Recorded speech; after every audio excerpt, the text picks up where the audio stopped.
하나님 창조사역에 동역하기라는 제목으로 하나님의 말씀을 전할 때 크신 은혜가 있기를 축원합니다. 아멘. 아멘. 하나님께서 하늘과 땅을 만드셨을 때 아직 땅에 비를 내리지 않으셨습니다. 이유는요, 땅을 갈 사람도 아직 없었기 때문입니다. 그래서 땅에는 식물과 작물이 자라나지 않았습니다. 그런 얘기가 지금 우리가 읽은 본문이에요. 보시면 지금 5절에 보면 여호와 하나님이 땅에 비를 내리지 아니하셨고 땅을 갈 사람도 없었으므로 들에는 초목이 나지 않았고 밭에는 채소가 나지 아니하였으며 안개만 땅에서 올라온 지면을 적셨더라. 그렇죠? 과일만 따먹고 산 줄 알았더니 채소 같은 것도 원래 있었어야 되는 거죠. 아무것도 없어요 지금 보시면. 그렇죠? 다시 볼게요. 우리 지연쌤이 이제 여호와 하나님이 땅에 5절 땅에 비를 내리지 않으셨고 땅에 갈 사람도 없었으므로 들에는 초목이 나지 않고 밭에는 채소가 나지 않았으며 안개만 땅에서 올라와 온 지면을 적셨더라. 그러고 나서 사람을 만드시죠 하나님이. 그러고 나서 이제 에덴 동산을 창설하셨습니다. 거기에 이제 사람을 두고 뭐라 하게 하십니까? 15절에 바로 이제 경작을 하게 하십니다. 그러니까 중간에는 이제 읽어보면 뭐 선악과가 있었다, 생명나무도 있었다, 그리고 이제 강이 흘러내리고 있다, 여러 강 줄기를 얘기하고 있어요. 그렇죠? 그리고 뭐 금도 있고 뭐 이런 얘기해요.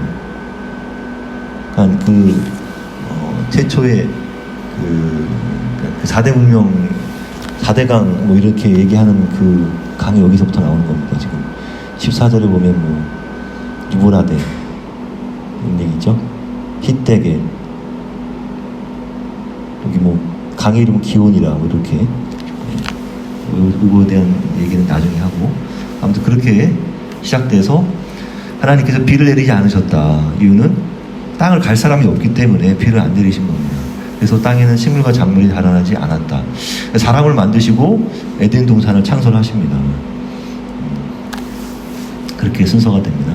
이제 보겠습니다. 피조 세계를 다스리고 보존하며 풍성하게 하려면 인간이 하나님 창조 사역에 의존해야 했습니다. 그렇죠? 하나님도 지어진 인간의 노동에 맡겨야 했단 말이에요. 하나님께서 사람을 지으시고 권한을 위임해 주셨어요. 이 땅을 다스려라. 그렇죠? 그래서 그건 뭘 말하느냐? 창조 사역을 분담하는 거예요. 사람에게 분담시킨 겁니다. 위임해 줬어요. 권한을 줬단 말이에요. 그래서 열심히 땅을 갈기도 하고 다스리기도 합니다. 다스려란 말씀은 어디 있습니까? 그거 한번 읽고 가야지 이 전체적인 저게 알 것 같아요. 우리 창세기 1장 27절 28절 1장 27, 28 시작. 하나님이 자기 형상 곧 하나님의 형상대로 사람을 창조하시되 남자와 여자를 창조하시고 하나님이 그들에게 복을 주시며 하나님이 그들에게 이르시되 생육하고 번성하여 땅에 충만하라. 땅을 정복하라. 바다의 물고기와 하늘의 새와 땅에 움직이는 모든 생물을 다스리라 하시니라. 아멘. 그래요. 그렇게 해서 그리고 그 다음에는 이제 보면은 이제 씨를 하나님이 내가 온 지면에 심에 있는 채소와 씨 가진 열매에 있는 모든 나무를 너희에게 주니 너희가 먹을 거리가 된다. 이렇게 말씀하십니다.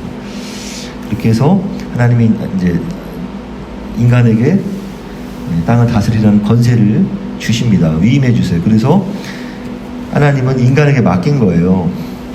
그래서 인간의 노동에 맡겨야 하는 그런 이제 관계가 형성이 된 것입니다. 그렇게 해서 사람이 일하는 것은 하나님을 본받는 것입니다. 노동은 하나님 창조 사역과 다스리는 통치 행위에 동참하는 것이에요. 다른 이유로 노동하는 게 아닙니다. 일 자체는 저주가 아닙니다. 저주였다면 하나님께서는 일하시지 않으셨을 것입니다. 성경은 처음부터 하나님의 일하심, 창조하심, 통치하심을 보여주고 있습니다. 시편 104편 24절 여호와여 주께서 하신 일이 어찌 그리 많은지요 주께서 지혜로 그들을 다 지으셨으니 주께서 지으신 것들이 땅에 가득하니이다. 하나님은 우주 만물의 창조주로서 만물을 설계하시고 창조하시고 유지하시고 경영하시며 역사하십니다. 전부 노동이란 말이죠. 그러나 우리는 창조주의 창조 행위를 어떻게 여깁니까? 공기처럼 여긴단 말이에요. 그래서 마치 진흙이 토기장이의 그 전적인 주권과 능력을 모르는 것과 같단 말이에요. 토기장이가 자신을 만드는 줄 전혀 몰라요. 이사야 29장 16절 너희의 패역함이 심하도다. 토기장이를 어찌 진흙같이 여기겠느냐. 지음받은 물건이 어찌 자기를 지은 이에 대하여 이르기를 그가 나를 짓지 아니하였다 하겠으며 빚은 받은 물건이 자기를 지은 이에 대하여 이르기를 그가 총명이 없다 하겠느냐. 감히 제작자를 의심하거나 비난할 수 있는 위치가 아닌데도 말입니다. 반대로 오히려 일하지 않고 하루 종일 놀고 수고하지 않고도 좋은 결과를 바라는 유해는 비성경적이고 사탄적인 사고요 가치관입니다. 그렇게 일하지 않고도 대가와 보상과 열매를 거저 얻으라고 하는 것은 상식적이지도 않고 비윤리적인 태도로서 건강한 성경적 노동관과 경제관을 훼손하는 것이란 말이에요. 아무런 이유 없이 매일 빈둥빈둥 시간을 보내는 것은 결코 하나님이 우리에게 생명을 주신 이유를 모르는 비성경적이고 사탄적인 태도입니다. 우리 지원쌤이 이렇게 한 주간 가장 바빴잖아요. 열심히 일하니까 얼마나 기분이 좋아요. 레위기 19장은 거룩함에 관해 말씀하고 있습니다. 하나님께서 말씀하시는 거룩함이라 세상과 다르게 구별된 삶을 사는 것이라 하십니다. 세상과는 다르게 구별된 삶이란 하나님을 따라 담는 삶입니다. 하나님은 우리에게 거룩하라 말씀하셨습니다. 우리는 어떻게 하나님의 거룩하심을 드러내야 합니까? 하나님이 하라고 하신 말씀을 따름으로 거룩함을 드러낼 수 있습니다. 레위기 19장에서는 농부가 수확할 때 자기 밭에 한 모퉁이를 가난한 이들을 위해서 남겨놓은 것으로 하나님의 거룩하심을 드러내게 됩니다. 이거 어디서 본 건데 시연쌤은 이 말씀을 안 봤을 거란 말이죠. 룻기 이야기에 나오는 것입니다. 레위기 19장 90절 너희가 너희 땅에서 곡식을 거둘 때 너는 밭 모퉁이까지 다 거두지 말고 내 떨어진 이삭도 줍지 말며 내 포도원의 열매를 다 따지 말며 내 포도원에 떨어진 열매도 줍지 말고 가난한 사람과 거르미를 위하여 버려두라. 나는 너희의 하나님 여호와이니라. 하나님이 우리에게 요구하시는 거룩함은요, 자신의 소득을 다 자신과 가족을 위해 쓰지 않고 어려운 이웃에게 나누는 것이라고 하십니다. 이것은 우리 자신을 드러내는 게 아니라 하나님의 성품을 나타내는 행위란 말이에요. 그러니까 이렇게 소득을 다 자기가 취하지 않고 남겨놓는 것입니다. 소득을 남겨놓는 것이에요. 추수할 것을 남겨놔요. 왜? 가난한 이웃과 거르민이 가져가라고. 이것이 바로 자신의 성품을 나타내는 것이 아니라 하나님의 성품을, 거룩한 성품을 드러내는 것이다. 하나님이 얼마나 따뜻하고 인애하시며, 인애란 말은 헤세드라는 뜻이에요. 히브리어로. 하나님이 계약적 사랑을 말하는 것입니다. 사람을 불쌍히 여기시는지 백성들에게 하나님의 사랑을 전하는 행위요 노동인 것입니다. 이런 행위가 하나님의 거룩하심을 드러내는 것이다. 그런 행위요 노동이다 이겁니다. 재판장이나 장사꾼이 드러낼 수 있는 하나님의 거룩하심이란 아무도 속이지 않고 공정한 저울과 추로 구현하는 것이다.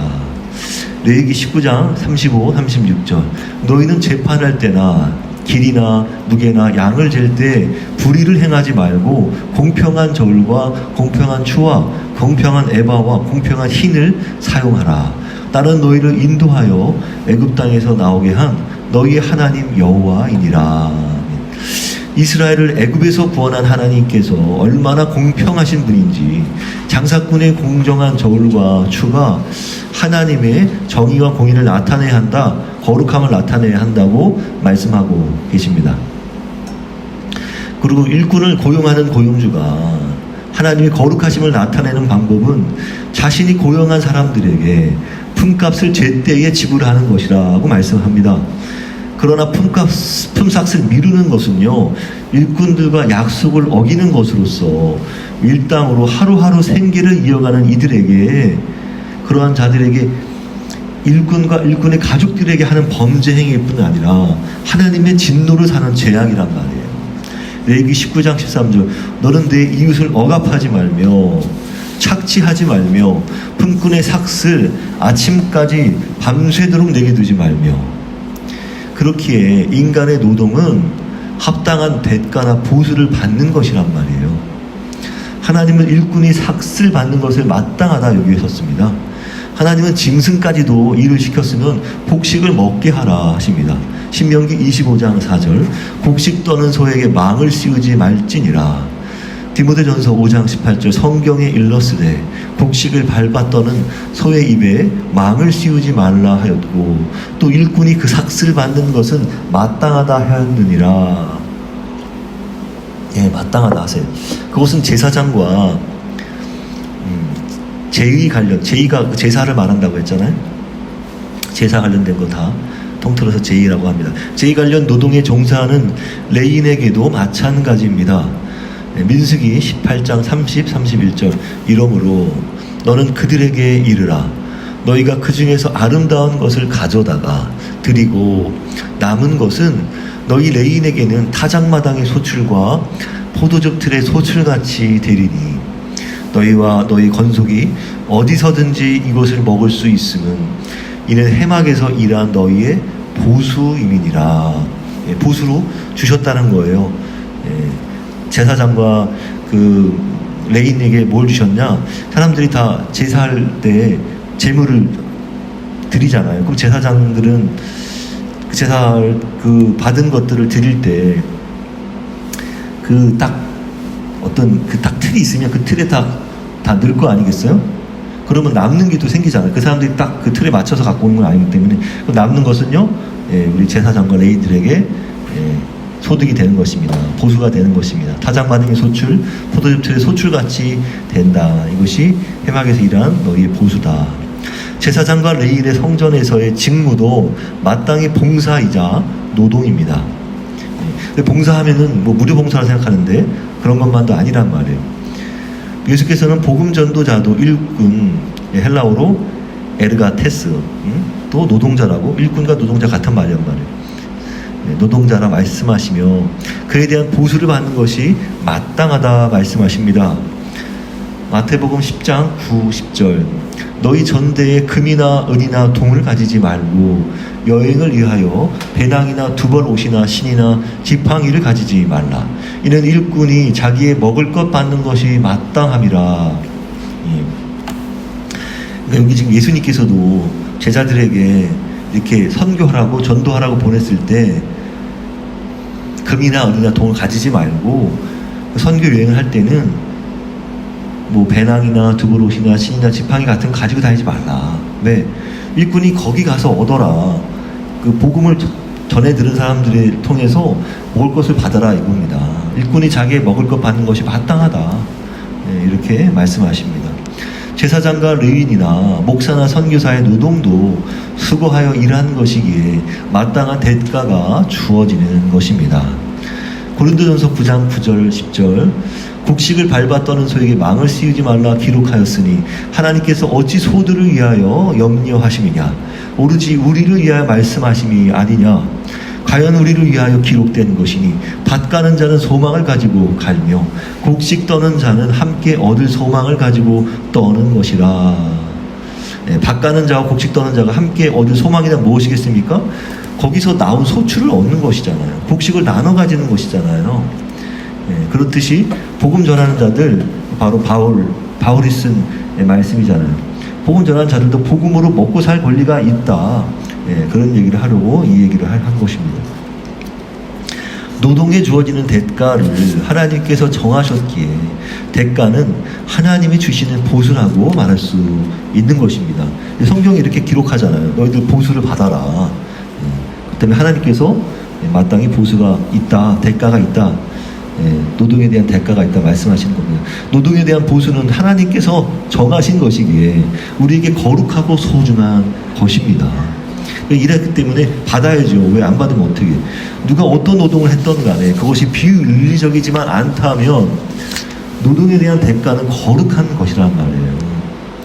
하나님께서 말씀하셨기 때문에 노동에 대한 합당한 대가를 받을 때 우리는 그 노동을 어떻게 지속할 수 있는 것이잖아요. 그렇게 노동을 통해서 얻어지는 대가는 우리가 행한 선한 일에 대해 하나님의 상이 있다는 그 약속을 이 땅에서도 경험하게 되는 것이다 이 말입니다.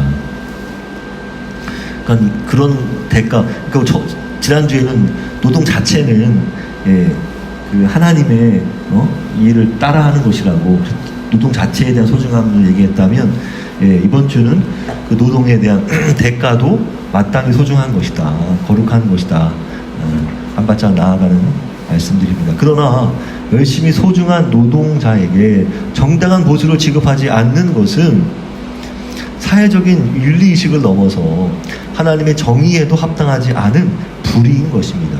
불의한 것이에요.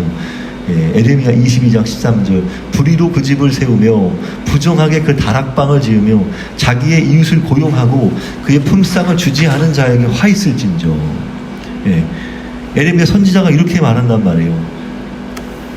하나님께서 하신 말씀을 다 에레미야가 하신 말씀이잖아요. 그러니까 고용을 해놓고 품삯을 주지 않은 것은 다 불의로 그 집을 세운 것이고 부정하게 다락방을 지은 것이다. 왜 이웃을 고용해놓고 품삯을 안 주냐 말이죠. 그런 시대였다 이겁니다.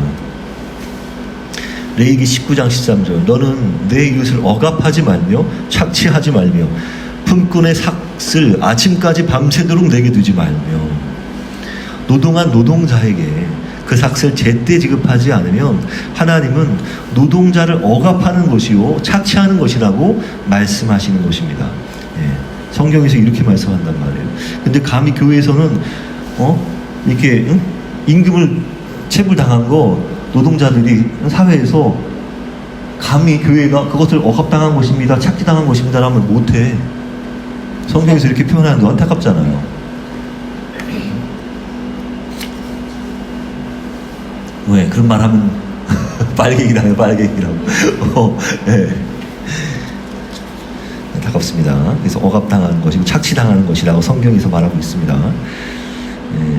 그래서 노동에 대한 정당한 대가를 요구하는 것은 부끄러워해서는 안 되는 것이다. 특히 임금체불은 아주 나쁜 짓이다 이겁니다. 그렇다고 해서 노동에 의해서 얻어진 대가가 한없이 무한정 주어지는 것은 경계하셨습니다. 내가 노동에서 얻어진 대가가 한없이 무한정 주어진다? 말도 안 되죠. 특히 단번에 재물을 얻는 일확천금이나 불로소득은 하나님의 축복이 아니요 무엇이다? 사탄적인 것이다. 하나님께서 절대 그런 것을 말씀하신 적이 없습니다. 하나님은 우리 자신의 소유를 극대화하는 것 원치 않으세요. 하나님은 이스라엘 백성에게 사유재산을 인정하셨어요. 근데 밑도 끝도 없이 인정하신 것은 아니다는 것을 우리는 알아야 합니다. 그것은 공동체를 파기하지 않는 선에서 사유재산권을 인정하셨다. 이거 얼마나 하나님께서 우리가 하나님의 지혜를 어떻게 따라갑니까? 하나님께서 이미 구약시대에 이미 이런 제도를 다 마련해 놓으셨단 말이에요. 근데 그 이스라엘 백성들이 제대로 지키지 않았던 것이죠. 특히 가난한 이웃 형제들의 생존권을 존중했기 때문에 하나님께서는 여러 제도를 율법을 통해서 마련해 놓으셨단 말이죠. 특히 하나님께서 주신 기업의 땅을 다른 지파에 넘어가지 못하도록 율법에 규정해 놓았단 말이에요. 그러니까 지파 간에는 지파는 자기 지파가 관리해. 그 지파는 다 뭐라 그래? 혈연 관계잖아. 그 지파가 혈연으로 해서 내려온 거잖아요. 예? 그래서 특히 이렇게 아들이 없이 딸에게 상속된 경우에 다 아들에게 상속됩니다. 그 땅이. 근데 아들을 하나도 못 낳았어. 그러면 딸에게 상속된단 말이에요. 근데 그 딸들은 다른 지파로 절대 시집가지 말라. 같은 지파 안에서 시집 꼭 가라. 그런 얘기를 하신 겁니다. 그래서 하나님은 그 딸들은 다른 지파로 시집가지 말고 오직 자기 지파 내에서 결혼하도록 규례를 정하신 것입니다. 그 말씀이 민수기에 나옵니다. 36장 1절로 3절. 길르앗 자손 종족들의 수령들이 나와 모세와 지휘관들 앞에 말하여 이르되 여호와께서 우리 주에게 명령하사, 여기서 주는 여호수아를 말합니다. 여호수아가 이제 모세 다음으로 이스라엘 백성들 이끌고 가나안 땅에 들어갔잖아요. 이스라엘 자손에게 제비 뽑아 그 기업의 땅을 주게 하셨고, 그래서 땅을 다 분배했단 말이에요. 여호수아가 하나님의 명을 받아서 우리 형제 슬로바앗의 기업을 그의 딸들에게 주게 하셨음즉 그들이 만일 이스라엘 자손의 다른 지파들의 남자들의 아내가 되면 그들의 기업은 우리 조상의 기업에서 떨어져 나가고 그들이 속한 그 지파의 기업에 첨가되리니, 그럼 얼마나 안타깝습니까? 그래서 민수기 36장 6절로 9절. 여호와의 명령이 이러하니라. 슬로보앗의 딸들은 마음대로 시집가려니와 오직 그 조상 지파의 종족에게로만 시집갈지니. 너희들 마음대로 가도 된다 하지만 그 조상 지파의 종족에게로만 시집을 가라. 그리하면 이스라엘 자손의 기업이 지파에서 저 지파로 옮기지 않고 이스라엘 자손이 다 각기 조상 지파의 기업을 지킬 것이니라 하셨나니, 이스라엘 자손의 지파 중 그 기업을 이은 딸들은 모두 자기 조상 지파의 종족이 되는 사람이 아내가 될 것이라. 그리하면 이스라엘 자손이 각기 조상의 기업을 보존하게 되어 이스라엘 자손 지파가 각각 자기 기업을 지키리라. 자기 기업을 그렇게 하면 지킬 수 있다. 그러니 딴 데 시집갈 생각하지 말고 자기 지파 내에서 남편감을 찾아라, 신랑감을 찾아라, 그 얘기입니다. 그러면 다 어차피 그 친족 관계다 보니까 지킬 수 있다 이거예요. 그렇게 되면 이게 한쪽으로 쏠리거나 그런 현상이 안 일어나겠죠? 그렇게 하나님께서 장치를 마련해 주셨습니다. 느헤미야 시대에는 어떠냐? 남유다가 망하고 바빌론으로 다 끌려갔잖아요. 바빌론에게 의해서 망했습니다. 이스라엘 백성들이 70년 동안 살았단 말이에요. 그러자 어떻게 됩니까? 70년이 차자 하나님께서 돌려보내게 하십니다. 그 페르시아 왕 고레스를 통해서 다 돌려보내게 하십니다. 이미 페르시아가 바빌론을 무너뜨렸기 때문에 다 이제 거기 이제 바빌론에 속했던 이민족들, 특히 이스라엘 백성들을 다 고향으로 돌아가라 해서 돌아옵니다. 돌아오는데 다 평평이 있겠어요? 아니죠. 이스라엘 돌아온 때로서 다들 가난에 고통받고 있었단 말이에요. 뭐가 있어요? 아무것도 황폐된 땅에서. 그런데 가난한 백성들이 부유한 지도자들에게 각기 밭갈 땅도 포도밭도 담보로 잡히거나 딸들이 종으로 팔려간 처지를 원망하며 울부짖고 있었단 말이에요. 이런 얘기를 들은 이 총독 느헤미야는 고레스 왕이 세웠단 말이에요. 그래서 그 세 번째로 간 저거란 말이에요. 고레스 왕이 세웠나? 아무튼 보겠습니다. 이런 얘기를 들은 총독 느헤미야는 부유층과 백성의 지도자들에게 분노하며, 아닥사스다 왕이다, 맞아. 율법대로 저당 잡힌 땅을 돌려주며 이스라엘 백성들 간에 받은 이자를 돌려주고 형제 간에 이자는 받지 말라고 명하였단 말이에요. 이미 율법에 그렇게 기록되어 있단 말이에요. 형제 간에 이자는 받지 말라. 그런데 그걸 하고 있었단 말이죠. 느헤미야는 이방인에게 팔린 유대인을 힘을 다하여 찾았거늘 부유한 유대 지도자들은 자신들의 재산을 위해서 가난한 동족을 노예 삼았을 뿐 아니라 이방인들에게 팔아먹기까지 동족을 이방인에게 팔아넘겼단 말이에요. 얼마나 안타깝습니까? 느헤미야 5장 7절로 9절. 너희가 각기 형제에게 높은 이자를 취하는도다 하고 대회를 열고 우리는 이방인의 손에 팔린 우리 형제 유다 사람들을 우리의 힘을 다하여 도로 찾았거늘 너희는 너희 형제를 팔고자 하느냐? 너희 소행이 좋지 못하도다. 우리 하나님을 경외하는 가운데 행할 것이 아니냐. 그러자 그들은 총독의 말을 듣고는 돌려줬단 말이에요. 돌려주고 어머 네. 깜짝 놀랐어 지금. 거미. 엄청 큰 검인데? 어디요? 오. 피아노 밑에 들어갔어요 지금. 뭐가 쑥 지나가길래 여기 우리 아래에 싹 지나가길래 놀랐어 지금. 깜짝 놀랐어. 왜 지나가는? 뭐가 지나가는? 그쪽에서 온 거야 이렇게 지금. 어머. 쉬워. 어디까지 봤습니까 우리?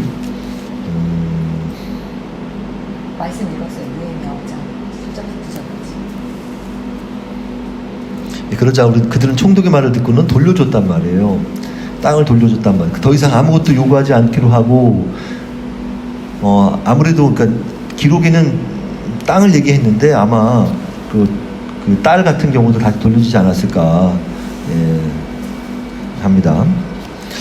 그래서 더 이상 아무것도 요구하지 않기로 하고 느헤미야는 백성들에게 맹세케 하여 이 말대로 행하지 않는 자는 빈털터리가 되게 하실 것이라고 하고 백성들은 모두 아멘으로 회답했단 말이죠. 느헤미야 5장 12, 13절 우리가 당신의 말씀대로 행하여 돌려보내고 아무것도 요구하지 아니하리이다.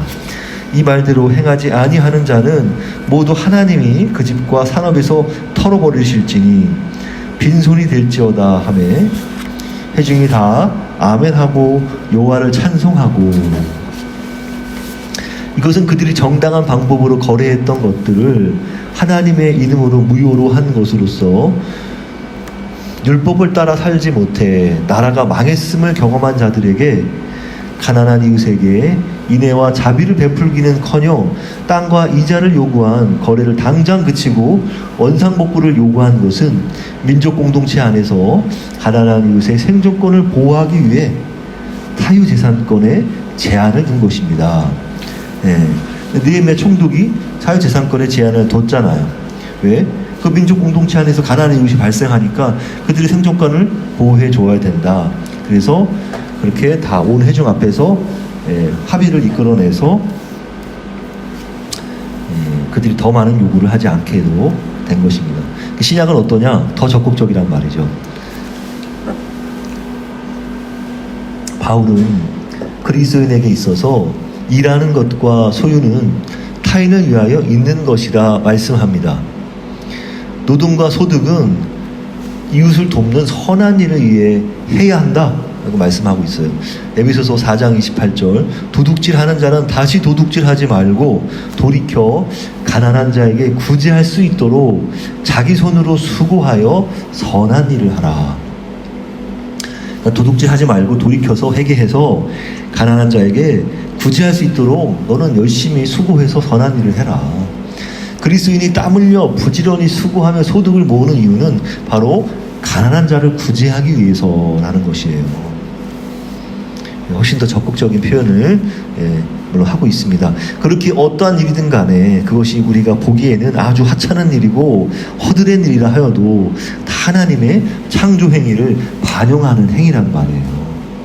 하나님의 뜻에 어긋나지만 않는다면 모든 일은 하나님의 일인 것입니다. 그래서 성경은 우리에게 열심히 부지런하라, 일하라 권하고 있어요. 그런 자가 부한다, 다스린다 말씀하고, 그렇지 않은 자에게는 가난하고 타인에게 불임받는 종이 된다는 것입니다. 잠언 10장 4절 손을 게으르게 놀리는 자는 가난하게 되고 손이 부지런한 자는 부하게 되느니라. 잠언 12장 24절 부지런한 자의 손은 사람을 다스리게 되어도 게으른 자는 불임을 받느니라. 불임 받는다는 것은 종이 된다는 얘기겠죠. 잠언 28장 19절 자기의 토지를 경작하는 자는 먹을 것이 많으려니와 방탕을 따르는 자는 궁핍함이 많으리라. 그렇단 말이죠. 그러나 우리 현대인에게는 어떻습니까?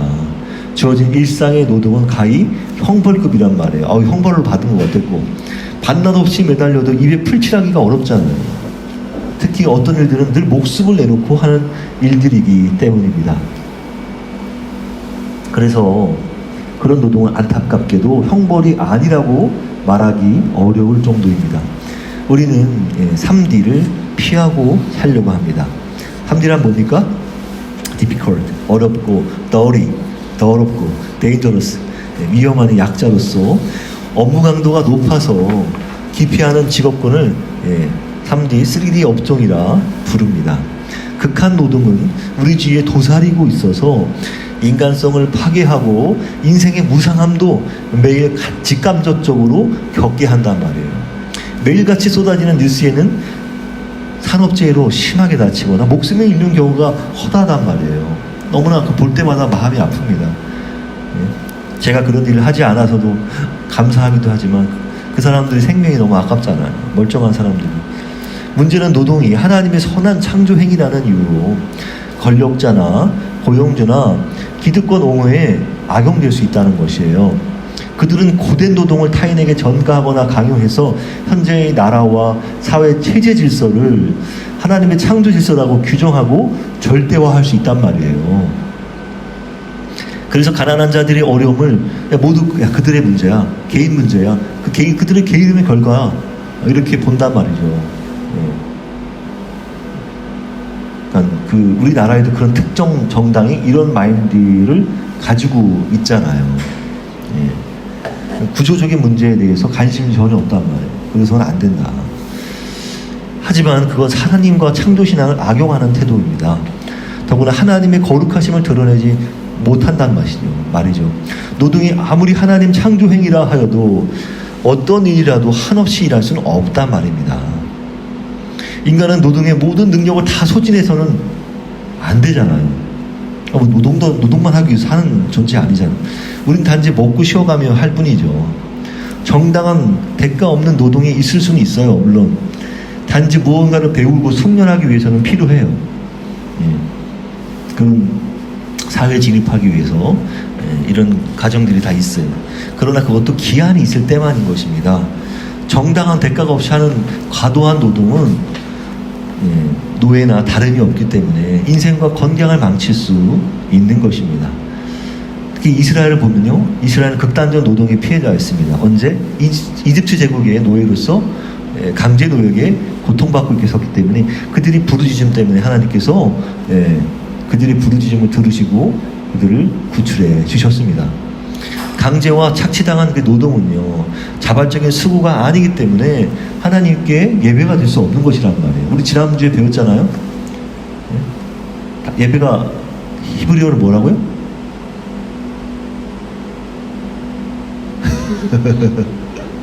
선생님들 아바드. 아바드가 뭐다? 경작하다, 또 섬기다, 예배하다. 그래서 자발적 수고는 예배가 될 수 있는 것인데, 이게 지금 강제와 착취당한 노동이 어떻게 되냔 말이에요. 부조리한 노동, 오늘 우리가 겪는 현실을 직면하게 하는 것입니다. 노동이 수고를 통해 얻는 보람과 대가가 보상으로 있기에 기쁨이 되는 것입니다. 그렇죠. 보람과 대가가 보상으로 있기 때문에 기쁨이 되는 것이죠. 노동은 자신의 욕구 충족을 위해서 필연적으로 하는 사회활동인데 성령이 원하지 않는 비윤리적인 노동이어서는 안 되는 것입니다. 특히 우리 그리스도인들은 절대 안 됩니다. 노동의 정점이 있는 직업이 있어요. 직업은 존엄합니다. 예수께서도 인간이 되어셔서 공생의 전 일상의 삶을 유지하려고 몫으로 일해서 육신의 아버지 요셉의 가업을 계승했단 말이죠. 공생의 때는 제자들에게 사람 닦는 어부가 되게 하겠다고 하나님 나라 복음을 전하는 일거리를 또 제자들에게도 주셨죠. 본인도 하시고 제자들에게도 주셨습니다. 하여튼 예수님과 함께 했던 시간들은 다 인턴 과정이었다고 보면 되겠습니다. 그래서 예수님이 떠나가시자 성령을 받고서 열심히 일하잖아요. 바울도 하나님 나라 복음을 전하는 중에도 천막 제작을 부업으로 했단 말이에요.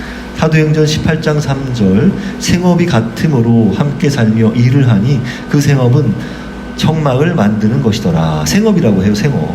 부업이라고 하긴 원래부터 가지고 있던 업이었다고 하는, 그래서 생업이라고 볼 수 있습니다. 그러나 사실 전적인 일은 선교사 역할을 했으니까 순회 선교사.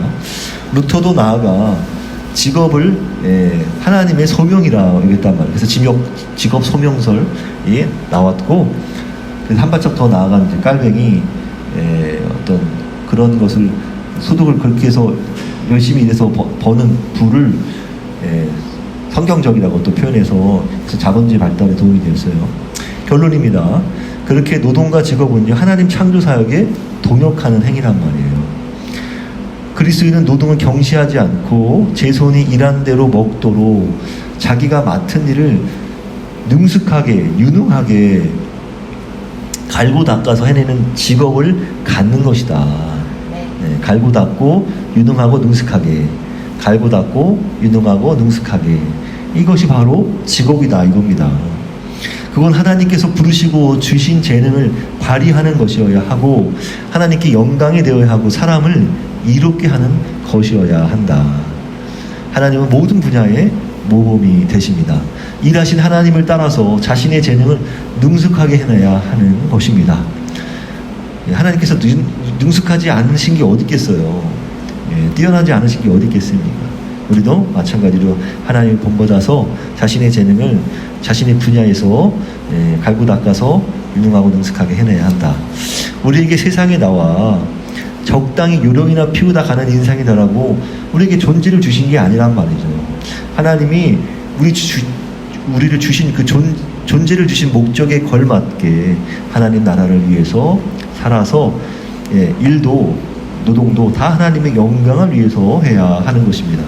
고린도전서 10장 31절 그런즉 너희가 먹든지 마시든지 무엇을 하든지 다 하나님의 영광을 위하여 하라. 보수교회나 구원파교회처럼 노동이 우리의 구원과는 아무 상관없다는 신학으로 노동과 행위를 불필요하다고 보는 태도는 비성경적이란 말이에요. 구원에는 경건마땅한 선한 행실이 포함된 것이기에 포함되어 있어요. 우리 노동은 경건마땅한 행실이어야 한다. 우리의 노동은 경건마땅한 행실이어야 한다. 그것이 성경적인 노동 직업관이다 이겁니다. 우리의 노동은 그저 세상적인 활동이 아니란 말이에요. 우리 노동은 자기중심적인 자아성취에 올인하는 삶이 아니어야 한다. 그리하여 하나님과 공동의 창조자여 창조사역의 동역자가 되는 것입니다. 그런 사람의 노동을 불평하거나 힘겨워하지 않고 이를 크게 즐기며 아니 일 같지 않아 이거 일 같지 않다는 게 부정적인 표현이 아니라 이거 일이 아니야 이거 그냥 놀이 같아 이렇게 느끼는 것이죠. 왜? 자기가 그 일에 유능하고 능숙하니까 열심히 일하여서 직업을 가져서 자신의 재능으로 하나님께 영광을 돌리는 저와 여러분 하나님 교회 되시기를 간절히 축복합니다. 아멘. 이 시간 기도하겠습니다.